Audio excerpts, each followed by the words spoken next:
हिमाचल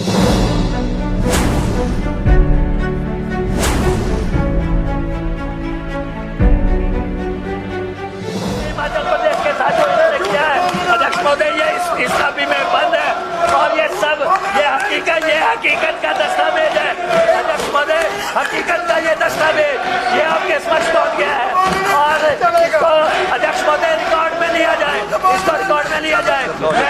देश की वित्तीय स्थिति पर कैबिनेट उप समिति की रिपोर्ट वारे माननीय उप मुख्यमंत्री वक्तव्य देंगे। माननीय उप मुख्यमंत्री महोदय। माननीय अध्यक्ष महोदय,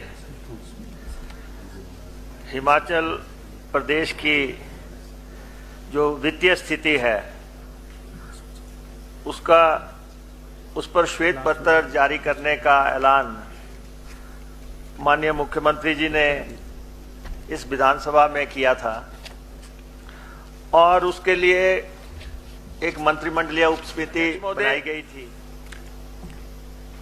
भारतीय रिजर्व बैंक की एक रिपोर्ट के अनुसार जो 2022 और 23 को जो रिपोर्ट रिजर्व बैंक ने रखी, हिमाचल प्रदेश कर्ज के दबाव में है और सर्वाधिक कर्ज ग्रसित राज्य जो हैं, देश में जो सबसे ज्यादा कर्जे लेने वाले राज्य हैं, उस सूची में हिमाचल प्रदेश 5वें स्थान पर पहुंच गया है। ये एक बहुत ही चिंता का विषय है और बड़े राज्य और छोटे राज्य सबकी श्रेणी जो है उसमें सबसे जो टॉप रैंकिंग प्रदेश हैं, कर्जा लेने में हम जो है उसमें 5वें दर्जे पे पहुंच गए हैं और इसके मुख्य कारण जो है क्या क्या रहे हैं वो हम आपके समक्ष रखना चाह रहे हैं। एक बात तो ये स्पष्ट है, सामने के लोग गुस्सा भी करेंगे कि पूर्व भाजपा सरकार ने प्रदेश में वित्तीय प्रबंधन के लिए कोई ठोस कदम नहीं उठाए। आपको कैसे पता गुस्सा करेंगे? हम रख रहे हैं, नहीं करेंगे गुस्सा, शांति से बैठे हैं सारे। और संसाधन जुटाने के लिए अध्यक्ष महोदय कोई कदम नहीं उठाए गए और खर्चा चलाने के लिए पूरी जो निर्भरता थी वो कर्ज पे चली गई और मौजूदा सरकार को पिछली सरकार से 92,774 करोड़ रुपए की प्रत्यक्ष देनदारियां विरासत में मिली हैं। 92,774 करोड़, यानी कि हम 1 लाख करोड़ को टच करने जा रहे हैं। और अध्यक्ष महोदय, जो 22-23 कंप्लीट हुआ है उसमें कर्ज की देनदारियां 76,631 पे पहुंच गई हैं जो इनकी प्रोजेक्शंस थी। और अध्यक्ष महोदय, सबसे अफसोसजनक पहलू यह है कि जो पिछला साल था, जो चुनाव लड़ने का साल था, उस साल में जो वित्तीय प्रबंधन जो जिस तरीके से किया गया, अध्यक्ष महोदय, ऐसा कभी भी नहीं हुआ। सारा संतुलन तब बिगड़ा जब चुनाव आए और 16,261 रुपए की उधारी जुटाई गई।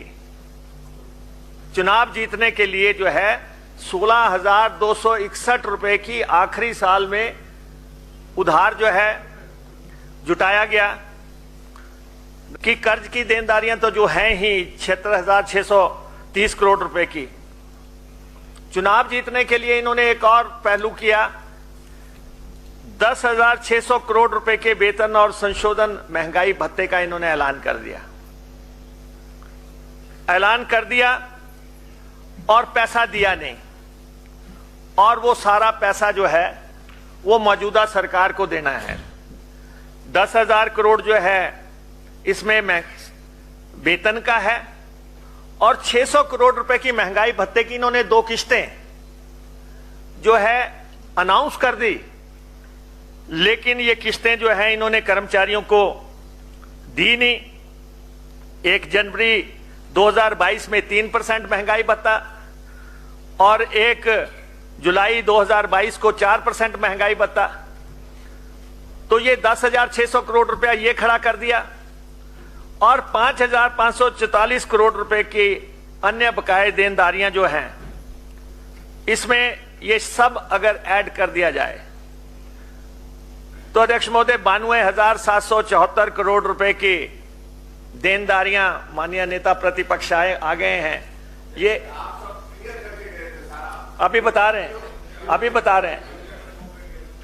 आज आप गुस्से में हैं, और प्रदेश की जो दुर्दशा की है, कमर तोड़ के रख दी हिमाचल प्रदेश के फाइनेंसेस की। पुराने जो कर्जे हैं 2023-2024 बजट अनुमान के अनुसार पुराने कर्ज की अदायगी के लिए 9,000 करोड़ रुपया चाहिए। जो पिछला कर्जा लिया हुआ है उसको चुकता करने के लिए 9,048 करोड़ रुपए, और इसमें कर्ज चुकाने के लिए 3,486 करोड़ रुपया, और ब्याज का भुगतान करने के लिए ब्याज जो है मूल से बढ़ गया, और ब्याज चुकाने के लिए हमें 5,262 करोड़ रुपए जो है देने हैं। तो इसलिए 9,048 करोड़ रुपया तो बजट का एक तरफ सीधा आप एक तरफ रखते हैं कि 10,000 करोड़ रुपया आपको सिर्फ कर्जों के चुकाने में और उसके ब्याज में देना है। और अध्यक्ष महोदय, वित्तीय वर्ष के अंत तक जो देनदारियां थी, जब पूर्व सरकार ने सत्ता संभाली थी, मैं अब नाम नहीं लूंगा, गुस्सा करते हैं, 47,906 करोड़ रुपया उस समय 2017-18 की स्थिति थी, और 2023-24 में जो है 12% औसत वृद्धि के साथ 28,784 करोड़ रुपए का इंक्रीज हुआ, और हम 76,630 करोड़ रुपए पे पहुंच गए। और हिमाचल प्रदेश में आज बच्चे भी बैठे हुए हैं विधानसभा में। हिमाचल प्रदेश में हर पैदा होने वाले बच्चे पे 1,02,818 रुपए का कर्जा है। हर पैदा होते हुए बच्चे नहीं, जब आप सत्ता में आए थे तो उस समय ये 66,000 था। 66,000 था जब आप सत्ता में आए थे, और आपके वित्तीय प्रबंधन के चलते, कुप्रबंधन के चलते हर हिमाचली पे 1,02,818 रुपए का कर्जा खड़ा हो गया। अध्यक्ष महोदय, जो खर्चे का प्लान बनाया, सरकारी खर्चे पे पार्टी चलाने का एक बहुत बड़ा आरोप आपके ऊपर है।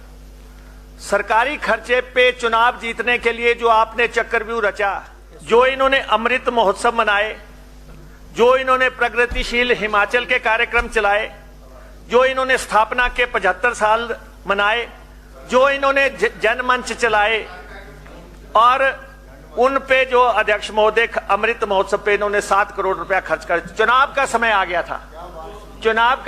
गया था। ये सारे कार्यक्रम जो है, HRTC का जो इन्होंने बसों से अपने सबको मंगा लेते थे रैलियां करने के लिए, आप उसमें मंत्री थे, 8.5 करोड़ रुपए उसकी देनदारी खड़ी हो गई। सरकारी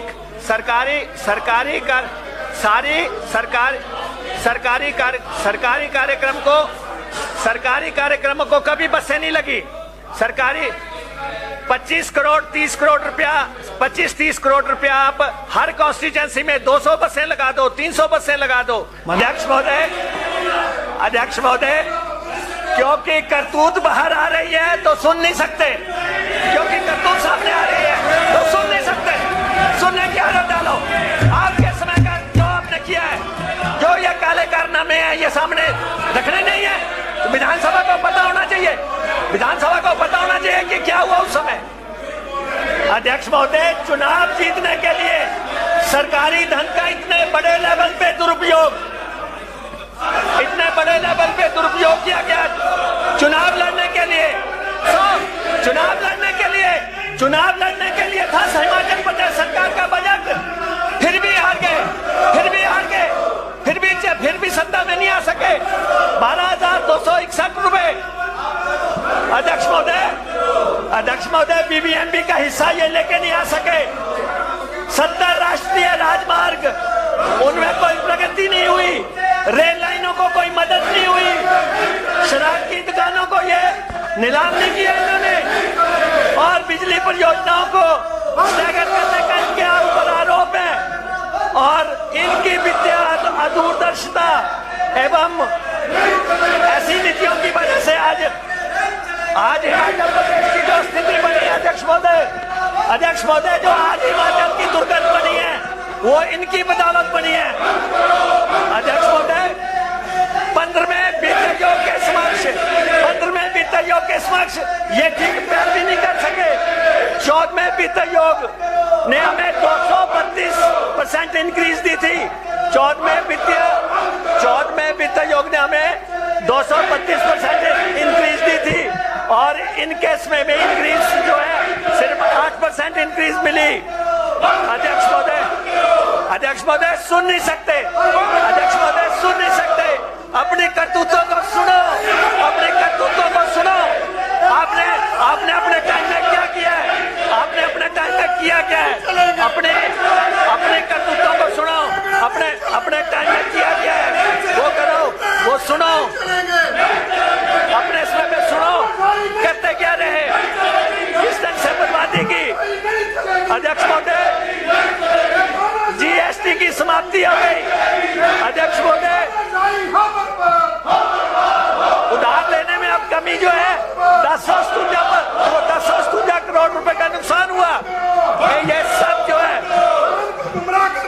अध्यक्ष महोदय, हमने जो ओपीएस लागू करने का फैसला किया उसके खिलाफ जो है इनके केंद्र सरकार खड़ी हो गई।